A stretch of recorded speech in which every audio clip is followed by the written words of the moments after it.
Hey everyone, welcome to Students World, where you will learn different concepts. Today's topic that we are going to see is letter writing. You might have not written a letter, isn't it? But in olden times, letters were used for almost most of the communication. So, there are two types of letter writing. One is the formal and the informal.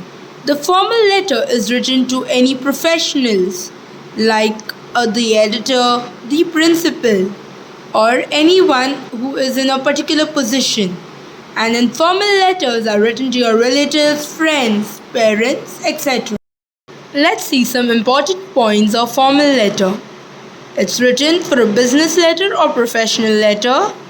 It should have a specific format. It cannot be written in some boring language, isn't it?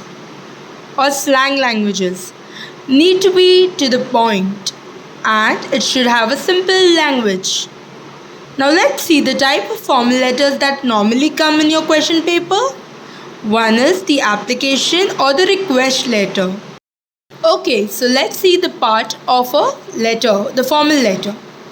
First you have the sender's address, then the date, then you have the dash means it could be the person you're writing a letter to. It could be a principal or the editor or the municipal commissioner and his address or her address. Then you have the subject, whatever is given in your question or the need of writing the letter could be put in the subject. Then you have respected the person. If you know the name, just write down the name, or it could be sir/madam. Then the next one is the salutation, means we greet that person. Then you have the body, that why you are writing the letter. Then the conclusion paragraph, thank you, yours faithfully, the name of the sender and its position. So let's see, if you're writing a paper, the sender, how many marks does it contain? The sender's address and the date, it contains half a mark. The receiver's address consists of half a mark. The subject and respected sir or madam consist of half a mark. The salutation, conclusion and the body total consist of 3 marks. Then the thanking you, yours faithfully, name of the sender and the position will contain half a mark. So it's best to write a formal letter always, because here you get 1 mark. This subject is always given in your question, so it will contain half a mark. And this part also, so immediately you get 1 and 2 marks out of 5 marks. Let's see some examples of formal letter. It could come in your paper that write a letter to the principal requesting him or her for a leave for a week, or write a letter to the editor complaining about the frequent breakdown of electricity in your locality or some issue which is happening in your locality. Write a letter to the municipal commissioner maybe of the shortage of water in your area. Something like that are the formal letters. Okay, here is the sample letter, formal letter written by me. So let's see. Here I have put the address. So at the each line I have put a comma, and the ending I have put a full stop where the address ends. The next part is the date. You can write the format of the date, where you'll write the number with the ordinal number, the month, and you'll put a comma. After that you'll put the year and a full stop. So for this part you get a half a mark. So the best thing is you can by heart. If it's not given in the question, you can just paste it. Next is the.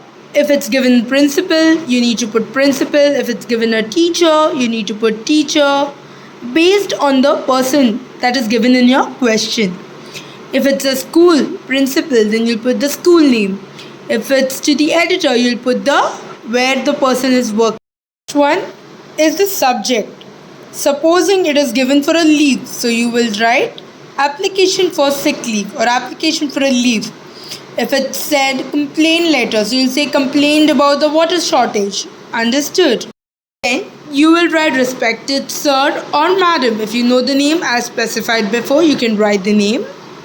Now let's take this example where you require a leave from the principal. So, I am dash. You can write your name, but in the board paper you won't mention your name, you will write XYZ. Student of this standard and division you can mention. Then you have to give the reason why. What is the reason for your leave? So I am suffering from fever since yesterday. So you can say that the doctor has asked me to take rest for a few days. That's one paragraph. The second paragraph would be so here I have included the salutation and the body together. In some cases, you can make it separate, make it into 3 paragraphs. But I didn't think that salutation was required here because I have used the word respected sir and madam. Now I can use the third paragraph where I'll go for a conclusion. Just do not conclude it together. So I would say, kindly grant me a leave for 3 days from the date to date. This could be a conclusion paragraph. I assure you that I will cover up my studies and that it won't affect my studies. Then the thanking you is required for any letter you put, the formal letter. Then you have yours faithfully, the name and your standard and division. This also can be written as it is. Your name will be XYZ for the paper, and the standard and division is when you're writing it to the school authority. Otherwise, you can say a resident of that place. So, if you want the informal method also, I will be providing you in the next video. Till then, thank you, and do like, share and subscribe my channel and comment down below any topics that you require. Thank you.